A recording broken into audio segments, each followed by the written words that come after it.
Hello friends, నేను మీ soldier Praveen. ఇక్కడ మధ్యాహ్నం మైనస్లో కూడా ఎలాంటి సిచ్యువేషన్ ఉంది ఒకసారి చూడండి.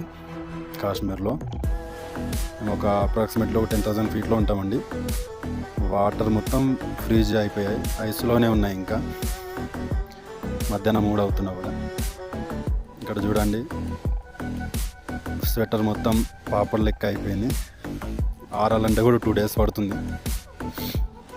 లైట్గా నైటు స్నో కూడా పడింది, చూస్తున్నారు కదా. ఇంకా స్టార్టింగ్ అండి ఇది.